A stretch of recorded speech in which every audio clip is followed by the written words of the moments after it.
Chapter 8, we're going to start how do organisms reproduce. Hello everyone, my name is Kusal Sahu and welcome to your favorite learning channel, The Science Teacher. Before starting this chapter, let's do some questions from the last video. Also, we are going to discuss about the summary of this chapter. First question goes like, how does chemical coordination takes place in animals? Animals में chemical coordination कैसे होता है?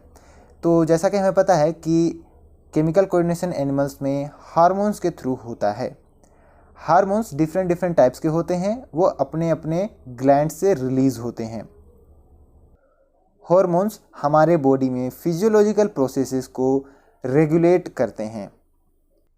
Physiological process बोले तो यहाँ पर जो भी हमारे बॉडी के अंदर में मूवमेंट्स होते हैं, केमिकल्स के मूवमेंट्स होते हैं, कार्बोहाइड्रेट्स, प्रोटीन, फैट, जो भी है यहाँ पर उनको रेगुलेट करना।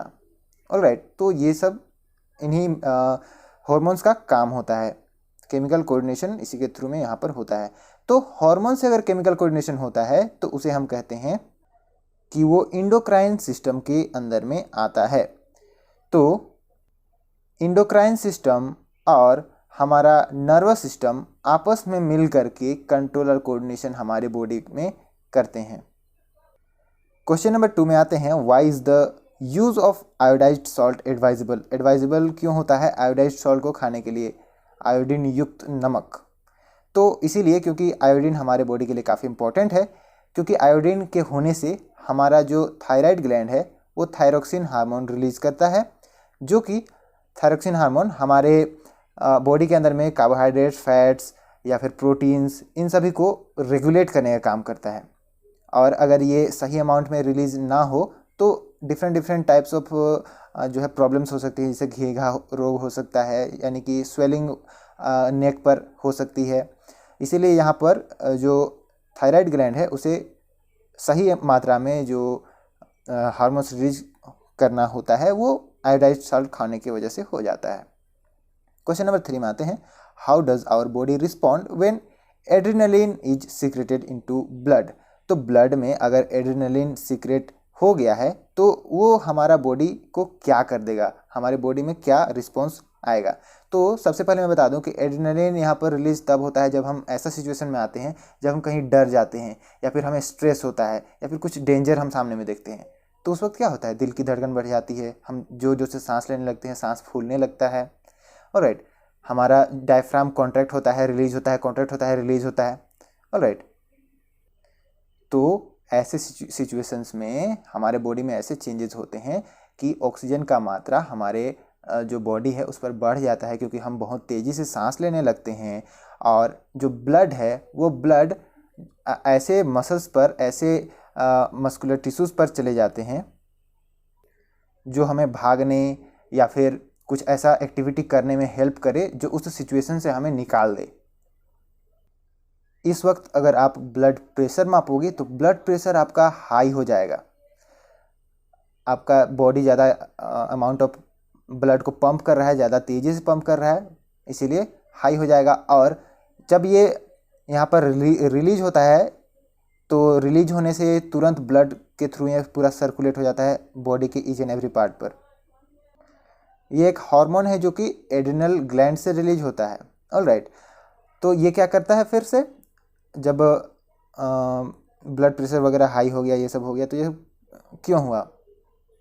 ये सब इसीलिए हुआ क्योंकि जो है आपका ये हार्मोन एक्ट करना स्टार्ट कर देता है आपके बॉडी के अंदर में, इन सभी एक्टिविटीज़ को करना स्टार्ट कर देता है।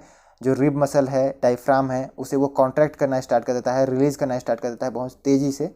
तो सांस आप बहुत तेज़ी से स्पीड से लेते हो, हार्ट बीट को एकदम हार्ट पे जाता है, हार्ट को ज़्यादा स्पीड से बीट करने लगता है, हार्ट बीट फास्ट हो जाता है, ब्लड प्रेशर बढ़ जाता है। उसके बाद में वो ब्लड को डिफरेंट सेल्स तक पहुंचाता है जहाँ जहाँ उन्हें ज़रूरत है।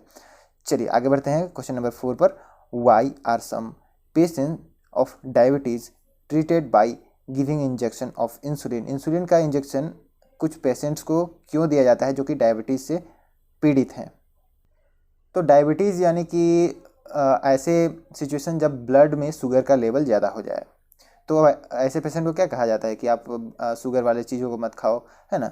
लेकिन इंसुलिन से कब उन्हें ट्रीट किया जाता है? उन्हें इंसुलिन से तब ट्रीट किया जाता है जब उसका बॉडी जितना मात्रा में इंसुलिन प्रोड्यूस करना चाहिए उतना मात्रा में इंसुलिन प्रोड्यूस नहीं करता है। बॉडी अपने आप को मेंटेन करने के लिए अगर ये ब्लड में अगर शुगर का लेवल ज़्यादा हो गया है तो पैंक्रियाज से ज़्यादा अमाउंट ऑफ इंसुलिन वो प्रोड्यूस कर सकता है, वो कर भी लेता है, लेकिन कभी कभी वो नहीं कर पाता है। उसके वजह से इंसुलिन का यहाँ पर दिया जाता है अलग से टीका। ऑलराइट, तो पैंक्रियाज रिलीज करता है जब यहाँ पर जो ब्लड में अमाउंट ऑफ शुगर ज़्यादा है तो ज़्यादा रिलीज करता है, कम है तो कम रिलीज करता है, लेकिन कभी कभी नहीं कर पाता है।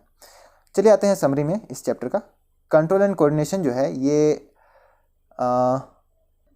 हमारे बॉडी में नर्वस सिस्टम और हार्मोन्स के थ्रू किया जाता है। कहता है कि नर्वस सिस्टम का जो रिस्पॉन्स है उसे हम 3 तरीके से क्लासिफाई कर सकते हैं, reflex action, voluntary action and involuntary action में। ऑलराइट, जिसके बारे में मैंने डिस्कस करा है। आते हैं थर्ड पॉइंट पर, the nervous system uses electrical impulse to transmit messages. Alright, अगला आते हैं, the nervous system get information from our sense organ and act through our muscle. हमारे बॉडी में डिफरेंट सेंस ऑर्गन्स हैं, उनकी वहाँ से जो है वो इन्फॉर्मेशन कैरी करता है, कहाँ से, न्यूरॉन से वो ट्रांसफ़र करता है, और हमारा माइंड जो भी इंफॉर्मेशन देता है, जो भी यहाँ पर वर्क करने के लिए कहता है, तो वो मसल को जा करके कॉन्ट्रैक्ट करता है, रिलीज करता है, तो उससे वहाँ पर वर्क होता है। थर्ड पॉइंट आते हैं, chemical coordination is seen in both plant and animal. जैसा कि हमें पता है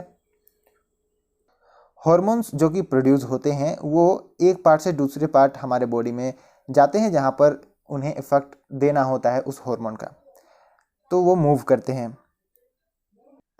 कहता है कि एक फीडबैक मैकेनिज्म होता है जो हमें बताता है कि हार्मोन्स को कितने रिलीज करते हैं। जैसे अभी मैंने शुगर का केस मैंने बताया, तो उस पर अगर कम शुगर रिलीज करना है तो वो एक इन्फॉर्मेशन आएगा, तभी वो कम शुगर इंसुलिन रिलीज करता है। तो कम इंसुलिन रिलीज करता है जब कम शुगर होता है, ज़्यादा करता है जब ज़्यादा शुगर होता है, तो उसको एक इन्फॉर्मेशन मिलता है ना, तभी वो कर पाता है।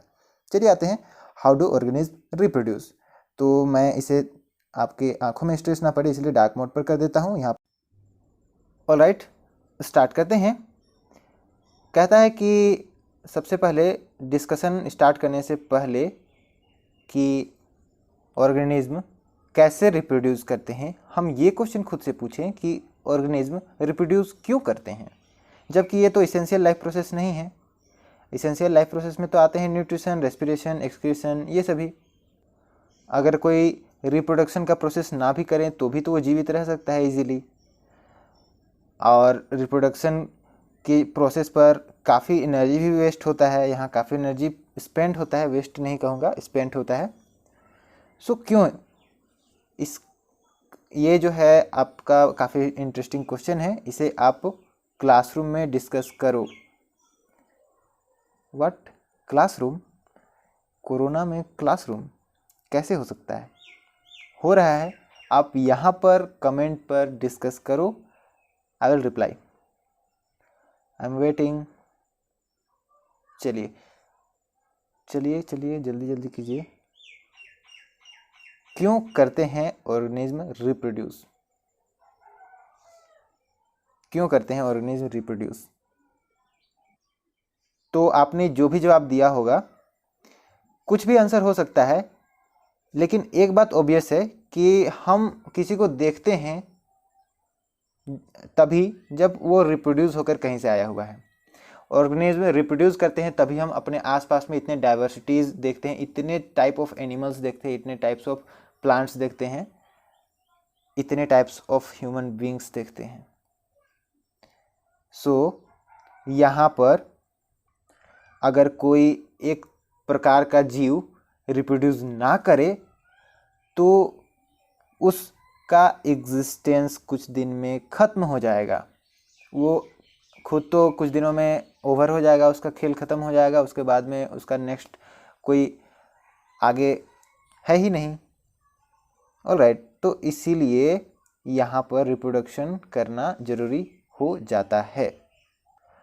अब अगर हम बात करें डिफरेंट डाइवर्सिटीज़, डिफरेंट स्पीसीज़ के एनिमल्स का, तो हम बात करेंगे कि अगर कोई एनिमल एक स्पीसीज़ से बिलोंग करता है तो उसका क्या खास बात होगा, उन दोनों के बीच में या फिर जितने भी उसके अंदर में स्पीसीज आते हैं उनके बीच में क्या रिलेशन है। ऑलराइट, तो यहाँ पर देखते हैं कि क्या नए इंडिविजुअल को वो अपने स्पीसीज का नया इंडिविजुअल को रिप्रोड्यूस करेगा तो एग्जैक्ट सेम दिखेगा क्या। 8.12 organism create exact copies of themselves, क्या अपना एग्जैक्ट कॉपी को वो प्रोड्यूस करते हैं। चलिए डिस्कस करते हैं। यहाँ पर अगर हम ऑर्गेनिज्म का बात करें तो उनका बॉडी डिज़ाइन सिमिलर होता है, सिमिलर दिखते हैं और ऐसा लगता है कि वो ब्लूप्रिंट है उस जो रिप्रोडक्शन जिससे हुआ है उससे। तो हम कह सकते हैं कि रिप्रोडक्शन एक बेसिक लेवल पर हम कह सकते हैं कि ये कॉपीज मेकिंग करने में जो प्रोसेस का यूज हम करें उसे हम रिप्रोडक्शन कह सकते हैं। अब अगर कुछ रिप्रोड्यूस हो रहा है तो उस पर क्या क्या ट्रांसफ़र हो रहे हैं, क्या क्या उसके ब्लूप्रिंट्स पर, यानी कि उसका ब्लूप्रिंट्स क्रिएट किया जा रहा है तो उस ब्लूप्रिंट पर क्या इंफॉर्मेशन ट्रांसफ़र हो रहे हैं। तो हम यहाँ बात करेंगे किस चीज़ का, क्रोमोज़ोम का। क्रोमोज़ोम क्या है? क्रोमोज़ोम एक ऐसा इंफॉर्मेशन है जो इनहेरिटेट होता है पेरेंट्स टू नेक्स्ट जनरेशन यानी कि नया ऑफस्प्रिंग यहाँ पर जब रिप्रोड्यूस होता है तो वहाँ पर ये इंफॉर्मेशन ट्रांसफ़र होता है कि उसके शेप साइज़ क्या हो सकते हैं। तो न्यूक्लियस के सेल पर ये मतलब प्रेजेंट होता है क्रोमोज़ोम, जो कि ट्रांसफ़र होता है in the form of DNA यानी कि डीऑक्सीराइबो न्यूक्लियर एसिड। ये जो है DNA इंफॉर्मेशन का एक ऐसा कोडिंग होता है जो बताता है कि प्रोटीन्स कितने और कहाँ बनाने हैं। अगर हम इस इंफॉर्मेशन को चेंज कर दें तो ये प्रोटीन कैसे और कौन से प्रोटीन बनेंगे वो डिफरेंट हो जाएगा और हमें डिफरेंट स्पीसीज देखने को मिलेगा डिफरेंट बॉडी डिज़ाइन के साथ में। इसी के वजह से एक बेसिक चीज़ क्या होता है रिप्रोडक्शन में, वो है DNA का कॉपी बनाना। सेल्स केमिकल रिएक्शन का यूज करते हैं कॉपीज बनाने के लिए DNA का। तो DNA का कॉपी क्रिएट हो जाता है, 2 कॉपी बन जाते हैं रिप्रोडक्टिंग सेल पर, और उन्हें भी यहाँ पर सेपरेट करने का ज़रूरत पड़ता है। तो सेपरेट कैसे होगा? क्या उसे वो पुश करके सेपरेट कर लेगा? एक्चुअल DNA जो अपना कॉपी बनाया है उसे वो पुश तो नहीं कर सकता है ना, ऐसे ये काम नहीं करेगा। यहाँ पर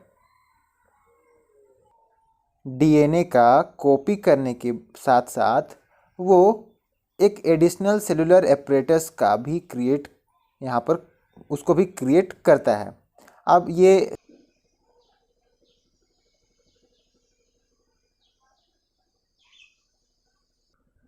तो सेलुलर एपरेटस यहाँ पर जो नया DNA बना उसके लिए एक घर का काम करता है। उस DNA को सेपरेट करने के लिए वो अपने अंदर में उस DNA को कंटेन कर लेता है। जो सेल एक सेल होता है उसी सेल का कॉपी होता है सेलुलर एपरेटस। ऑलराइट, उसके बाद में जब DNA कॉपी सेपरेट होता है तो ये यहाँ पर 2 सेल्स बन जाते हैं। ऑलराइट, चलिए आगे बढ़ते हैं। नेक्स्ट पैराग्राफ कहता है, अब ये दोनों सेल्स जो हैं वो तो सिमिलर होंगे ऑफ कोर्स, लेकिन क्या ये आइडेंटिकल हैं? सिमिलर मतलब कि मिलता जुलता, आइडेंटिकल मतलब एग्जैक्टली क्या सेम है? तो इसका आंसर हम कह सकते हैं कि कॉपी जब हुआ उस वक्त कितना एक्यूरेटली वो कॉपी हुआ, वो प्रोसेस कितना एक्यूरेटली हुआ उस पर ये डिपेंड करता है। ऑलराइट, बायोकेमिकल प्रोसेस जो है वो एब्सोल्युटली रिलायबल नहीं होता है, इसीलिए हम कह सकते हैं कि जब नया DNA बना तो उस पर कुछ ना कुछ वेरिएशन ज़रूर है हर समय में। इसीलिए हम कह सकते हैं कि वो सिमिलर होंगे लेकिन वो आइडेंटिकल नहीं होंगे, ओरिजिनल के एग्जैक्टली ओरिजिनल के जैसे सेम नहीं होंगे। कभी कभी ऐसा वेरिएशन अगर बहुत ज़्यादा हो जाता है तो ये जो है नया जो सेलुलर एपरेटस बना उस सेल के लिए, मतलब उस DNA को कंटेन करने के लिए, तो वहाँ वो वर्क नहीं करेगा और सिंपली वो डाई कर जाएगा जो न्यूबॉर्न सेल है वो। लेकिन कभी कभी यहाँ पर जो वेरिएशन है वो बहुत ज़्यादा ये नहीं होता है, चेंजेस नहीं होते हैं, तो ये सरवाइव कर सकते हैं और जो उनके पेरेंट सेल है उससे वो थोड़े से अलग होते हैं। और यहाँ पर एक कॉन्सेप्ट आ जाएगा इवोल्यूशन का, मतलब वो चेंज कर गया, सेम चीज़ से वो दूसरा चीज़ में चेंज कर गया, तो उसे हम नेक्स्ट चैप्टर में देखेंगे इवोल्यूशन का। ऑलराइट, चलिए आगे बढ़ते हैं नेक्स्ट टॉपिक पर। 8.1.1 द इम्पॉर्टेंस। ऑर्गेनिज्म अपने रिप्रोडक्शन के एबिलिटी को दिखाते हुए डिफरेंट डिफरेंट प्लेसेस पर बहुत पॉपुलेटेड अमाउंट पर प्रेजेंट हैं। इन इकोसिस्टम पर उनका अपना अपना एक प्लेस है, अपना पोजीशन है।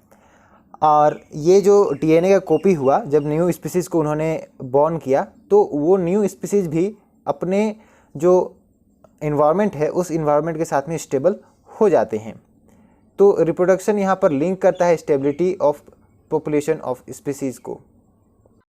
तो अगर हम बात करें किसी स्पीसीज़ का, कोई पर्टिकुलर स्पीसीज़ किसी पर्टिकुलर इन्वायरमेंट में वो एडजस्ट हो चुका है, वो उसका एडिक्ट हो चुका है, अपने बॉडी को उसी शेप में डिज़ाइन कर चुका है, और अगर कुछ यहाँ पर चेंजेस आते हैं, जैसे टेम्परेचर बढ़ जाता है या फिर टेम्परेचर घट जाता है या फिर वाटर लेवल बढ़ जाता है, वाटर लेवल घट जाता है, या फिर कोई भी ऐसा सिचुएशंस आता है जिसमें उन्हें चेंज का सामना करना पड़ता है, या फिर आप कहो कि दूसरा स्पीसीज़ का जो भी ऑर्गेनिज्म है वो इस स्पीसीज़ के ऑर्गेनिज्म को खा जाता है या फिर नष्ट कर देता है, या फिर कुछ भी ऐसा घटना घटे जो इस स्पीसीज़ के ऊपर में मतलब एक समस्या लेकर के आए, तो उन्हें इन्वायरमेंट को चेंज करना होगा और वो इन्वायरमेंट को फिर एडिक्ट नहीं कर पाएंगे, और अगर ऐसा हुआ तो पूरा पॉपुलेशन जो है वो वाइप्ड आउट हो जाएगा।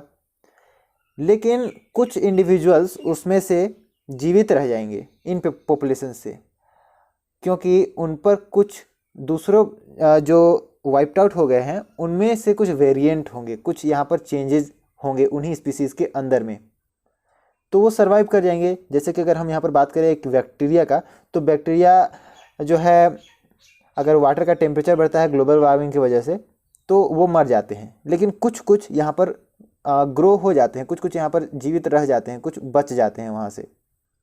तो यहाँ पर वो जीवित बच गए, इसका मतलब क्या कि उनका कोई वेरिएंट था, उन स्पीसीज़ में कुछ यहाँ पर चेंजेस वाले भी इंडिविजुअल्स थे, तो उनका जो वेरिएशन है वो यूज़फुल है for the survival of species over time. Time के साथ में ये वेरिएशंस ज़रूरी हैं ताकि आगे अगर कोई भी चेंज हो, टेम्परेचर राइज कर जाए, वाटर लेवल डाउन हो जाए, या फिर कुछ ऐसे सिचुएशंस आ जाए, तो उसे रिकवर किया जा सकता है, उस सिचुएशन को यहाँ पर देखा जा सकता है कि हाँ मेरे इन्वायरमेंट में कुछ भी चेंज होगा मैं बर्दाश्त कर लूँगा। तो ये जो है आगे सर्वाइवल के लिए टाइम के साथ में इम्पॉर्टेंट हो जाता है। So that's all for today.